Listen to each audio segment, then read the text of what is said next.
Hello छात्रों, स्वागत है आपका फ्री स्टडी के यूट्यूब चैनल में। छात्रों, आज हम विज्ञान के अंतर्गत आने वाले जो सहायक विषय हैं पर्यावरण के अंतर्गत आप चर्चा करेंगे जल, वाटर के बारे में। छात्रों, यदि आपको किसी भी कॉम्पिटिटिव एग्जाम में यदि साइंस पूछी जाना है तो इसमें से निश्चित रूप से जल से संबंधित आपको 1 या 2 प्रश्न साइंस से मिल जाते हैं।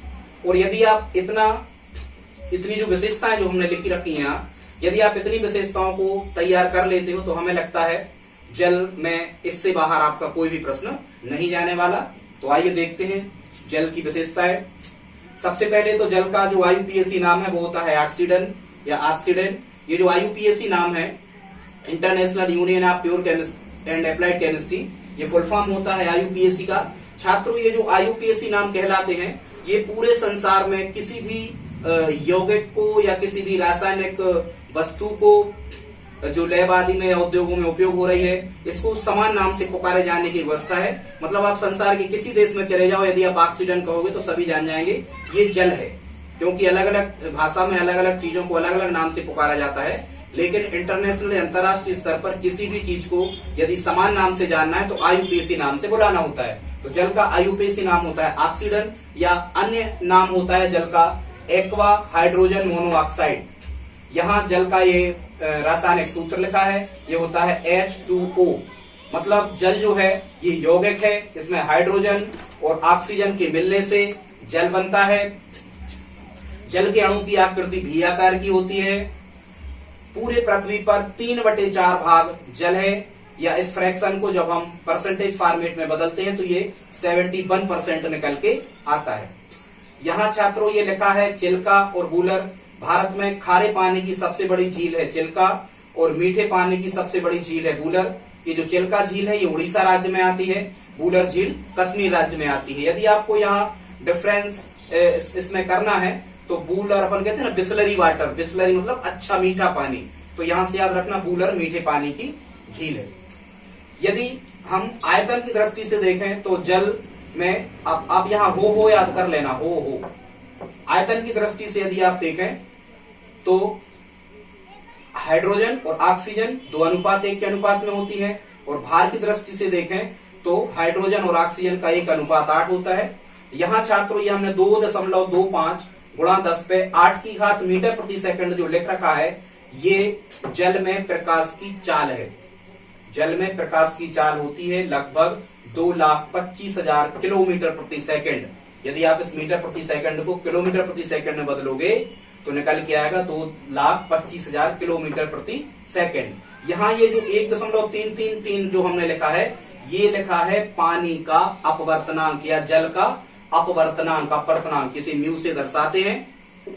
और अपवर्तनांक का जो फार्मूला होता है वो होता है वायु या निर्वात में प्रकाश की चाल बटे अन्य माध्यम में प्रकाश की चाल। तो जब हम वायु या निर्वात में प्रकाश की चाल जो होती है 3 लाख किलोमीटर प्रति घंटा, इसमें जब हम 2,25,000 किलोमीटर प्रति घंटा 2 लाख किलोमीटर प्रति सेकंड का जब हम किलोमीटर प्रति सेकंड का जब भाग करते हैं तो ये निकल के आता है 1.333। कहने का मतलब ये है कि वायु या निर्वात में जो प्रकाश का वेग होता है, ये जल या निर्वात में प्रकाश के वेग की अपेक्षा 1.33 गुना अधिक होता है।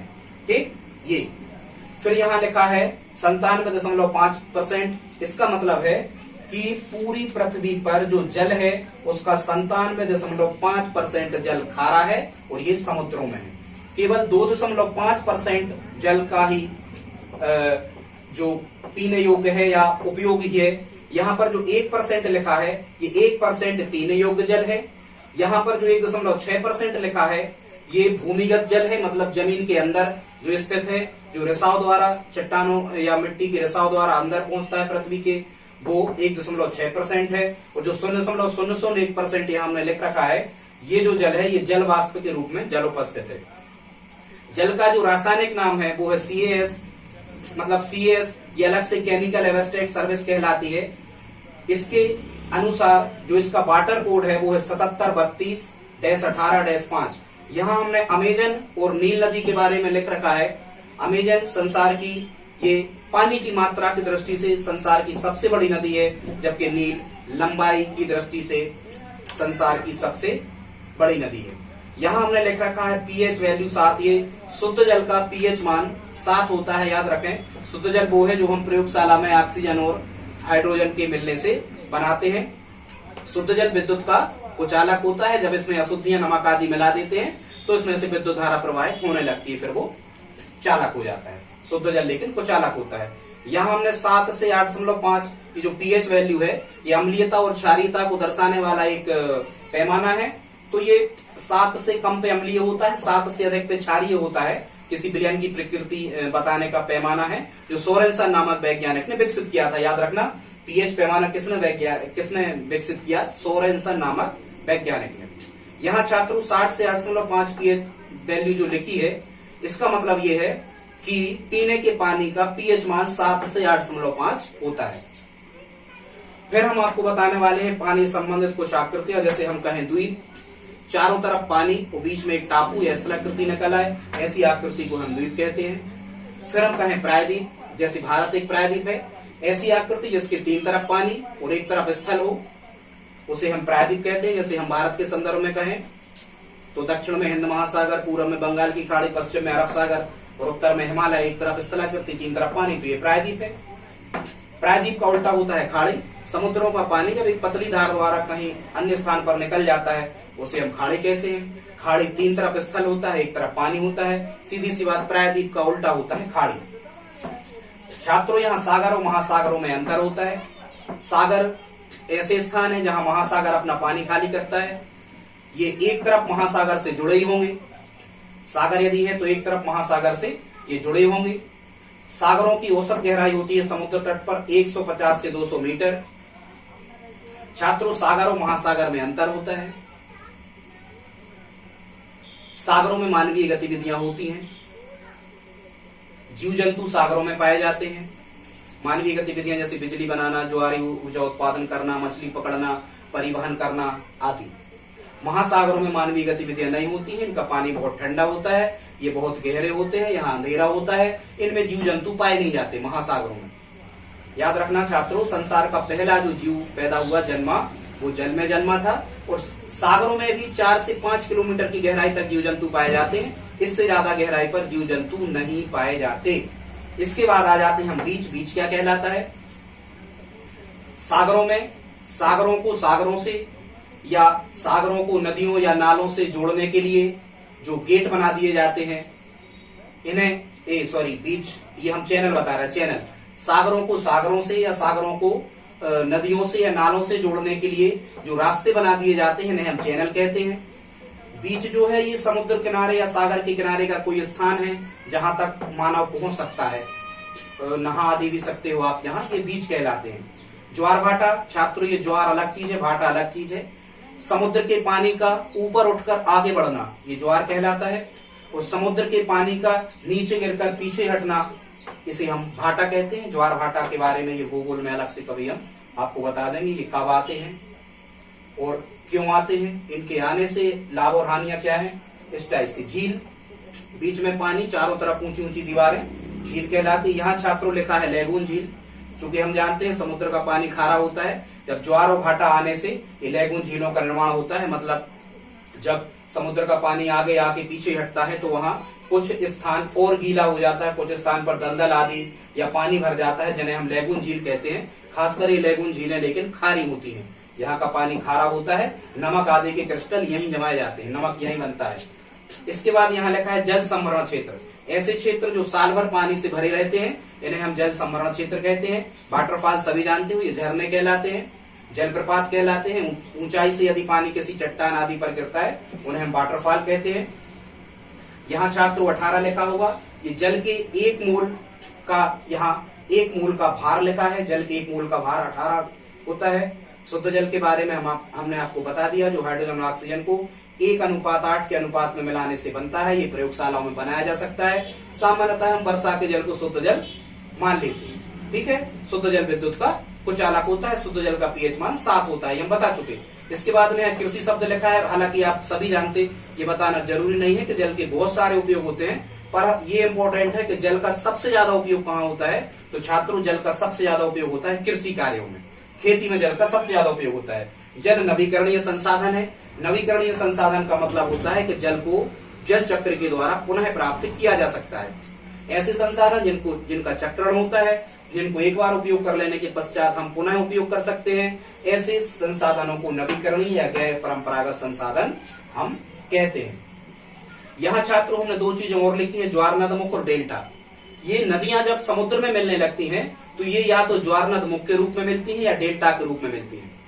जैसे हम कहें कि अपने यहाँ नर्मदा और ताप्ती डेल्टा नहीं बनाती, अब डेल्टा नहीं बनाती तो नर्मदा और ताप्ती ज्वार नदमुख बनाती होंगी। छात्रों डेल्टा क्या कहलाता है, जब पानी, किसी नदी का पानी समुद्र में मिलने लगता है तो ये नदी अपनी लगभग दो धाराएं या तीन धाराएं या चार धाराएं जब इकट्ठी होकर एक धारा बना लेती हैं तो इसके बीच में जो त्रिभुजाकार आकृति बनती है, जिसमें नदी द्वारा बहा कर लाए गए जो अपवाद आदि, अवसाद आदि होते हैं, जो बहुत उपयोगी जमीन होती है, उसे हम डेल्टा कहते हैं। त्रिभुजाकार आकृति है, नदियों के मुहाने पर ये बनती है। ज्वार नदमुख इसका बिल्कुल उल्टा होता है। जब समुद्र में मिलने के पूर्व कई छोटी छोटी धाराओं में, कई छोटी छोटी हिस्सों में बट करके समुद्र में गिरती है तो उसे हम ज्वार नदमुख या एस्चुरी कहते हैं। इसके बाद यहाँ लिखा है हाइड्रोफिलिक। छात्रों याद रखें, फिल मतलब घुलना। ऐसे पदार्थ जो जल में आसानी से घुल जाते हैं इन्हें हाइड्रोफिलिक कहते हैं। जैसे शर्करा है या यूरिया है या कई गैसें हैं, ऑक्सीजन है, कार्बन डाइऑक्साइड है, तो जल में आसानी से घुल जाते हैं पदार्थ, उन्हें हाइड्रोफिलिक कहते हैं। जो जल में आसानी से नहीं घुलते हैं उन्हें हाइड्रोफोबिक कहते हैं।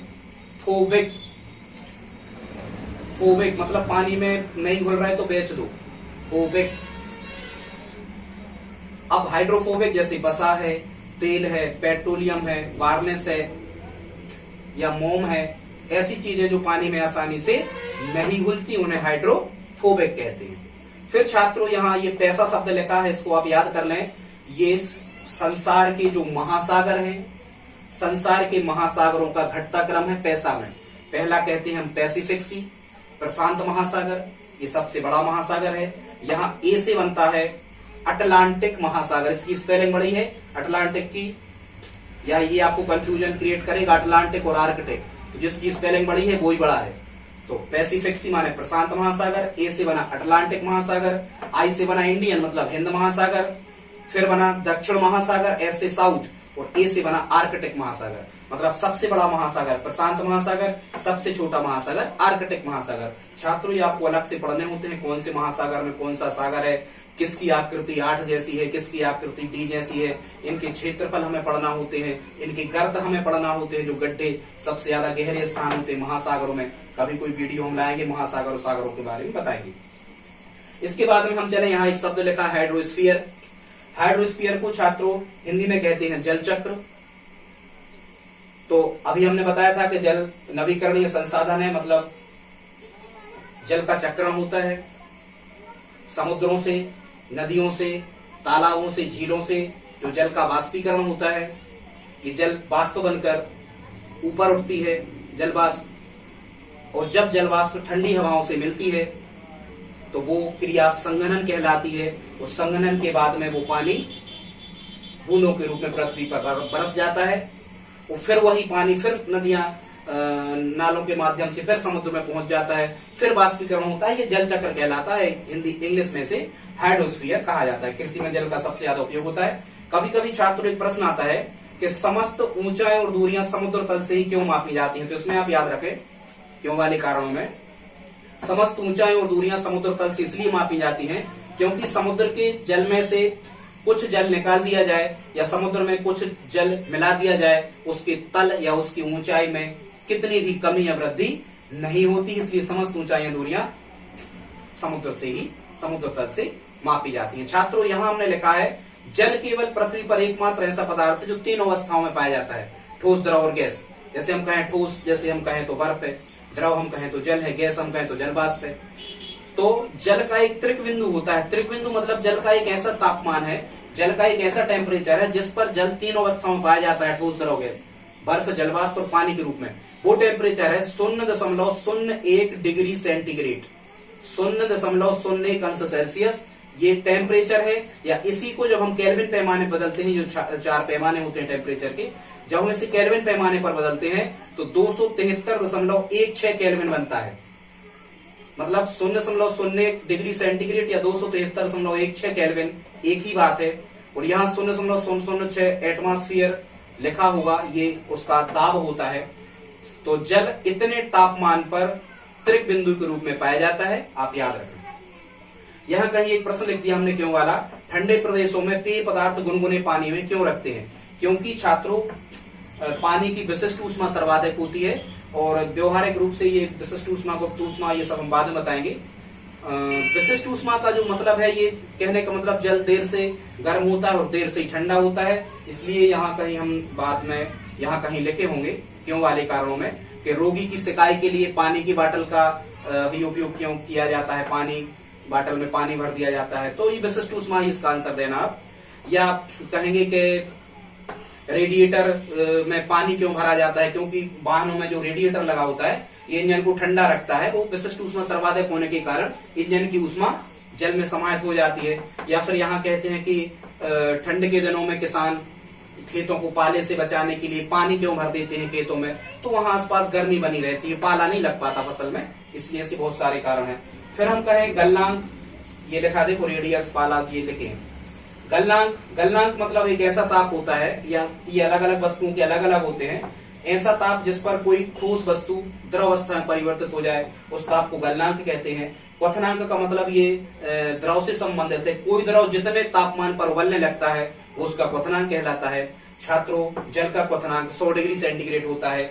हिमांक का मतलब होता है कि जितने तापमान पर जल बर्फ के रूप में बदल जाए उसे हिमांक कहते हैं। ये जल का हिमांक 0 डिग्री सेंटीग्रेड होता है, याद रखें। गलनांक अलग अलग, जल का क्वथनांक 100 डिग्री सेंटीग्रेड और जल का हिमांक 0 डिग्री सेंटीग्रेड। कभी कभी आपको एक प्रश्न आता है कि पर्वतों पर या माउंट एवरेस्ट पर खाना देर से पकता है, क्यों? तो इसमें आपको याद रखना है कि वहां ऊंचाई पर जाने पर क्वथनांक कम हो जाता है। मतलब पानी जितने ताप तक पहुंचना है उबलने के पहले, उससे कम ताप पर ही पानी उबलने लगता है। यहाँ माउंट एवरेस्ट पर 68 डिग्री सेंटीग्रेड हो जाता है, मतलब कम तापमान पर पानी उबलने लगता है।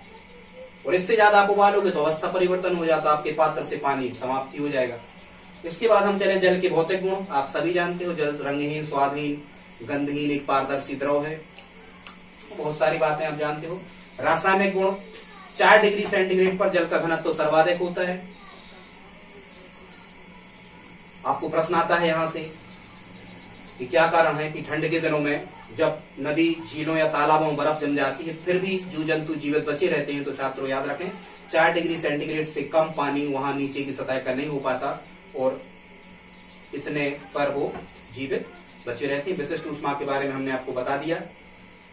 ये जल को सार्वत्रिक, विशिष्ट ऊष्मा सर्वाधिक होती जल की, ये सार्वत्रिक विलायक कहते हैं क्योंकि जल में बहुत सारी चीजों को घोला जा सकता है, इसलिए जल को सार्वत्रिक विलायक कहा जाता है। जल के जो अणु होते हैं वो आपस में हाइड्रोजन बंधों के कारण जुड़े होते हैं, और हाइड्रोजन बंध या सहसंयोजक बंध आप कह सकते हो। यहाँ हाइड्रोजन और ऑक्सीजन के अणु हाइड्रोजन बंधों के कारण जुड़े होते हैं। जल एक रासायनिक पदार्थ है या यौगिक है। जल का विद्युत अपघटन किया जा सकता है। छात्रों, जब हम किसी बैटरी को चार्ज करते हैं तो विद्युत अपघटन हो जाता है। इसमें ऑक्सीजन और हाइड्रोजन के अणु अलग अलग स्थानों पर धनायन और ऋणायन या यौगिक में जो पदार्थ मिलके बने हैं, इनको अलग अलग करने की जो विधि होती है उसे हम कहते हैं विद्युत अपघटन। विद्युत अपघटन करके हाइड्रोजन और ऑक्सीजन को अलग अलग किया जा सकता है। जल धातु का ऑक्सीकरण करता है, मतलब इलेक्ट्रॉन त्यागता है। अधातु का अपचयन करता है, मतलब हाइड्रोजन ग्रहण करता है। ये आर्द्रता शब्द लिखा है, तो ये वायुमंडल में उपस्थित नमी की मात्रा, वायुमंडल में उपस्थित नमी की मात्रा को आर्द्रता कहते हैं, हाइग्रोमीटर से मापी जाती है। और ये लवण जो घुले होते हैं, खारापन जो होता है वायुमंडल में, उसके कारण ये आर्द्रता पाई जाती है। जल में उपस्थित या जलवाष्प, वायुमंडल में उपस्थित जलवाष्प की मात्रा को आर्द्रता कहते हैं, हाइग्रोमीटर से आर्द्रता मापी जाती है। एक चीज और छात्रों यहाँ लिखा है, जल का असामान्य प्रसार। जल का असामान्य प्रसार, असामान्य प्रसार का मतलब ये होता है कि सामान्यतः जो द्रव होते हैं वो 4 डिग्री सेंटीग्रेड तापमान तक गर्म करने पर उनके आयतन में प्रसार होता है। लेकिन जल में ऐसा नहीं होता। जल को 0 से 4 डिग्री सेंटीग्रेड तक गर्म करने पर इसके आयतन में कमी आती है, इसके बाद इसके आयतन में प्रसार होता है। इसे जल का असामान्य प्रसार कहते हैं। छात्रों फिर यहाँ लिखा है संवहन। जल में जो ऊष्मा या द्रवों में ऊष्मा का जो आदान प्रदान होता है वो संवहन की क्रिया द्वारा होता है। जैसे हम कहें ठोसों में चालन द्वारा ऊष्मा का आदान प्रदान होता है, और हम कहें कि गैसों में विकिरण द्वारा, एक गर्म गैस से ठंडी गैस में ऊष्मा जाएगी तो विकिरण द्वारा। ऐसे द्रवों से द्रवों में ऊष्मा का आदान प्रदान जो होता है वो संवहन विधि के द्वारा होता है। छात्रों यहाँ लिखा है स्कंदन। स्कंदन का मतलब ये होता है कि जो कुओं का पानी या तालाबों का पानी या झीलों का जो पानी होता है, जब हमें इसे पीने योग्य बनाना पड़ता है तो इस जल में, दूषित जल में हम फिटकरी मिला देते हैं। फिटकरी मिला देने से जो बड़े अणु या जो बड़े कण होते हैं वो तली में बैठ जाते हैं। तो दूषित जल में फिटकरी मिलाकर उस जल को शुद्ध बनाना स्कंदन कहलाता है। इसके बाद हम चले ससंजक बल। ससंजक बल एक ही पदार्थ के अणुओं के मध्य लगने वाला जो बल होता है उसे हम ससंजक बल कहते हैं। ठीक, जल के अणुओं के बीच में ससंजक बल कार्य करता है। श्यानता, जैसे हम कहते हैं कि द्रव जो है ये परतों के रूप में बहता है जल, तो एक परत दूसरे परत के बहने का विरोध करती है, तो उन दो परतों के बीच में जो बल लगता है उसे हम श्यान बल कहते हैं। छात्रों यहाँ एक बल और है, उत्प्लावक बल। अब हम लिख नहीं रहे, एक बल और है उत्प्लावक बल। जब कोई वस्तु द्रव में डुबोई जाती है तो द्रव उस पर ऊपर की ओर एक बल लगाता है जिसे हम उत्प्लावक बल कहते हैं। ये घटना उत्प्लावकता कहलाती है। यदि कोई वस्तु पानी पर तैरती है या पानी इसे ऊपर फेंक देता है उत्प्लावक बल के कारण। ये श्यान बल आप समझ गए, ये परतों के बीच में परतों में विरोध करने वाला बल है। ये हाइड्रोस्फीयर अभी हमने बताया था, ये जल मंडल, ये जल चक्र कहलाता है। रिहाइड्रेशन अभी नहीं बताया। ये रिहाइड्रेशन का मतलब होता है निर्जलीकरण। जब छात्रों अपन को अतिसार या दस्त आदि ऐसी कोई बीमारी हो जाती है तो शरीर में जल की कमी हो जाती है, जिसे हम रिहाइड्रेशन कहते हैं, निर्जलीकरण। इस निर्जलीकरण को दूर करने के लिए WHO ने, वर्ल्ड हेल्थ ऑर्गेनाइजेशन ने एक फार्मूला दिया है, ORS, घोल हम पीते हैं, oral rehydration solution. Oral rehydration solution is the full form of ORS। इसके बाद में हम चले, एक घटना लिखी है केशिकत्व। छात्रों, केश नलियां मतलब छोटे छोटे छिद्रों द्वारा पानी का एक स्थान से दूसरे स्थान तक ऊपर चढ़ना केशिकत्व कहलाता है। केशिकत्व के कई एग्जाम्पल हैं। जैसे हम कहें कि शरीर में तौलिए से पहुंचने पर हम कहें कि पानी अलग सूख क्यों जाता है शरीर, ये केशिकत्व के कारण। टावेल में, तौलिए में कुछ छोटे छोटे छिद्र होते हैं, उन छिद्रों को केश नलियां कहते हैं, उनमें पानी समाहित हो जाता है।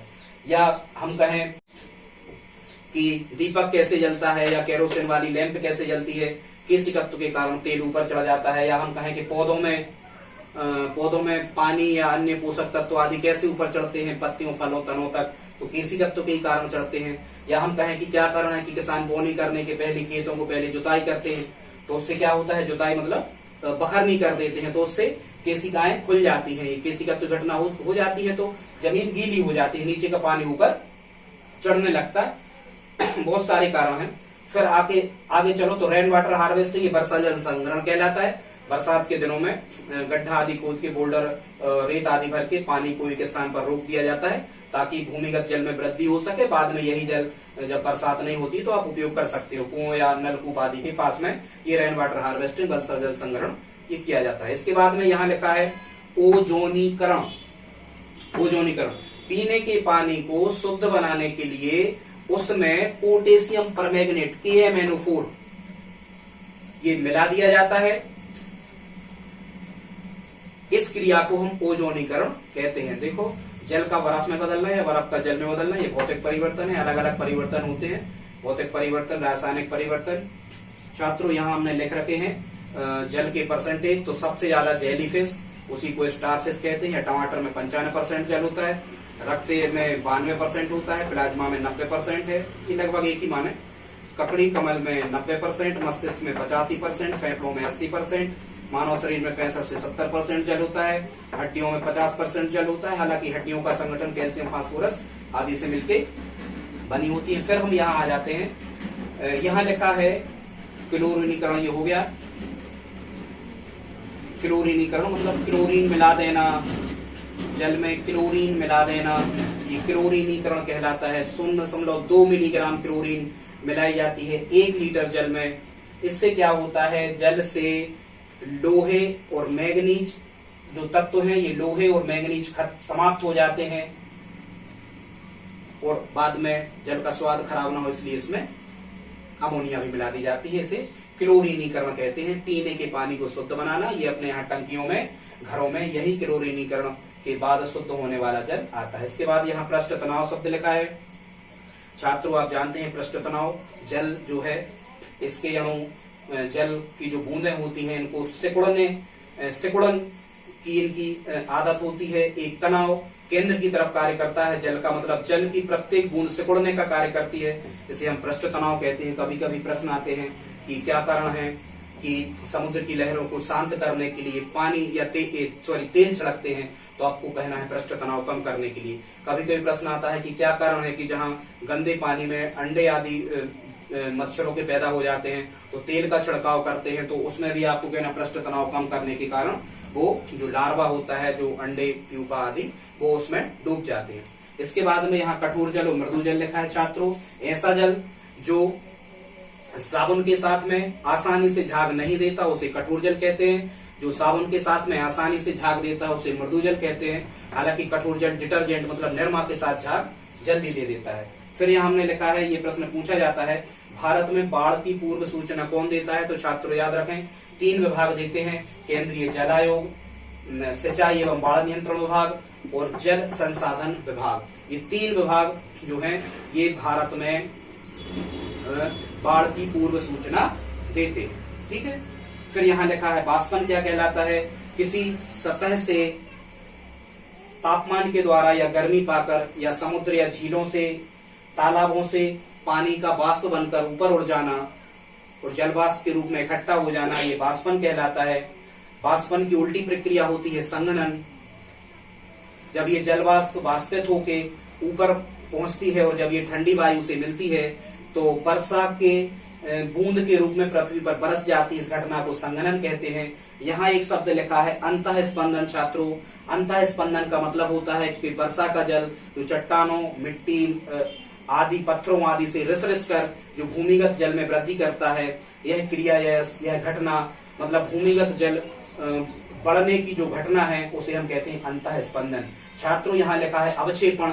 अवक्षेपण का मतलब होता है कि वर्षा के जल के साथ साथ कभी कभी उसके अवसाद भी बरसते हैं, जैसे हिम वर्षा होती है, ओला वर्षा होती है, हिमकण गिरते हैं या हिमपात आदि होता है या कोहरा आदि बरसने लगता है। इस घटना को हम कहते हैं अवक्षेपण, मतलब वर्षा के अवसादों का पृथ्वी पर गिरना अवक्षेपण कहलाता है। भौमजल छात्रों हम बता चुके, पृथ्वी के नीचे जो जल पाया जाता है, जो हम नलकूप नल आदि से प्राप्त करते हैं, वो भौमजल कहलाता है। जो तालाब, झीलों या आदि में भरा होता है नदियों में, वो पृष्ठीय जल कहलाता है।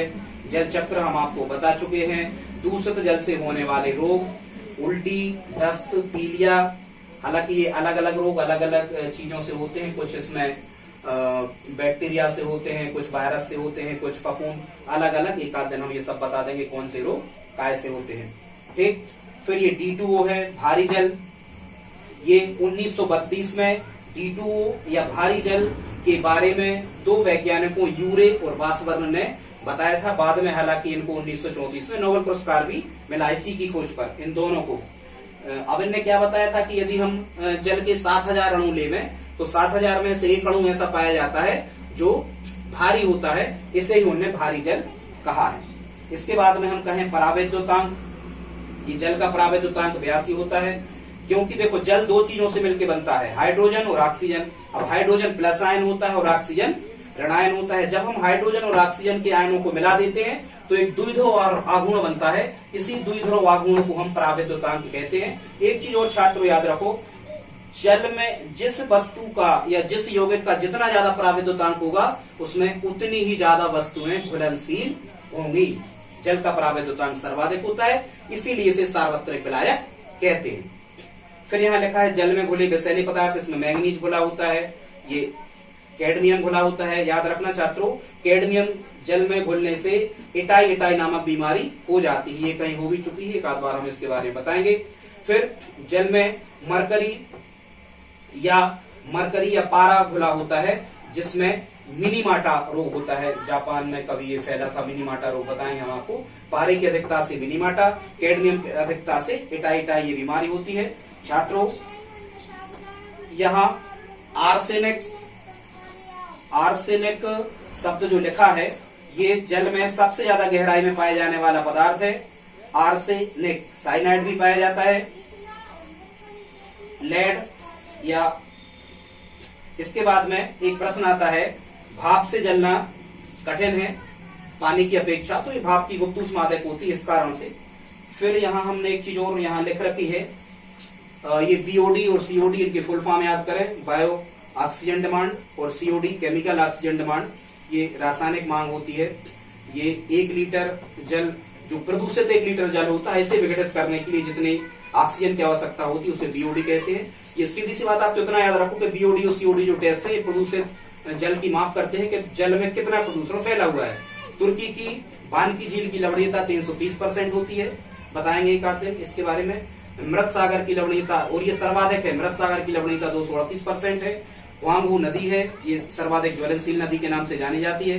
बर्फ पानी पर तैरती है, क्योंकि जिस वस्तु का घनत्व जितना कम होता है वो ही तैरती है। मतलब बर्फ का घनत्व पानी के घनत्व से कम होता है, इसलिए बर्फ पानी पर तैरती है। छात्रों, विश्व जल दिवस 22 मार्च को मनाया जाता है। अंतर्राष्ट्रीय ताजा जल वर्ष 2003 में मनाया गया। खारे जल की सबसे ज्यादा समस्या राजस्थान और गुजरात में है। एक चीज और यहाँ हमने कहीं नहीं लिखा, तो आप ध्यान रखो, 2 नदियां ऐसी हैं, नर्मदा और गंगा। भारत में इन 2 नदियों को जीवित इकाई कहीं लिखा है। नर्मदा और गंगा 2 नदियां ऐसी हैं, गंगा और नर्मदा, जिनको जीवित इकाई का दर्जा दिया गया है। जीवित इकाई के दर्जे का छात्रों मतलब ये होता है, यदि आप यहाँ प्रदूषण करोगे या आप इनको नुकसान पहुंचाओगे तो मानवों के समान अपराध दर्ज आप पर करे जाएंगे।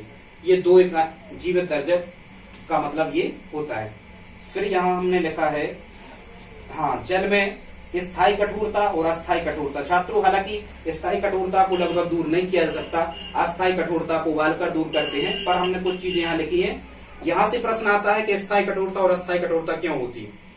तो छात्रों, जल में जो स्थायी कठोरता होती है, ये कैल्शियम और मैग्नीशियम के सल्फेट और क्लोराइड घुले होने के कारण होती है। जो स्थायी कठोरता है, इसे Na2CO3 सोडियम कार्बोनेट मिलाकर इसे दूर किया जा सकता है। या फिर यहां लिखा है, इसमें सोडियम परम्यूटेट मिलाकर भी स्थायी कठोरता को दूर किया जा सकता है, या बुझा चूना मिलाकर। छात्रों, जब कभी इस जल को शुद्ध करना होता है तो इसमें बुझा चूना मिला देते हैं, और ये क्लार्क विधि कहलाती है। जो कलाई बनती है ये बुझे चूने के बाद, वो क्लार्क मेथड कहलाती है। मतलब स्थायी कठोरता दूर करने के लिए क्लार्क मेथड का उपयोग किया जाता है। छात्रों, अस्थायी कठोरता जो है, ये कैल्शियम और मैग्नीशियम के बाइकार्बोनेट मिलाने के कारण बनी होती है। इसे उबालकर दूर किया जा सकता है। और ध्यान रखना, जल को उबालना आसवन कहलाता है। याद रखें छात्र, जल को उबालना आसवन कहलाता है। या अस्थायी कठोरता को दूर करना है तो सोडियम हेक्सा मेटाफास्फेट Na2PO3 या फिर इसी मिलाने को हम कहते हैं केलेगन विधि। छात्रों, यदि आपको ये जल संबंधी वीडियो, क्योंकि हमने जल्दी में बता दिया वीडियो, ये सब सिलेबस ज्यादा था, समय कम था, तो अगली बार से हम आपको कुछ रुक के बताएंगे। यदि आपको ये जल से संबंधित मैटर अच्छा लगा हो तो प्लीज लाइक, शेयर और सब्सक्राइब करें। धन्यवाद।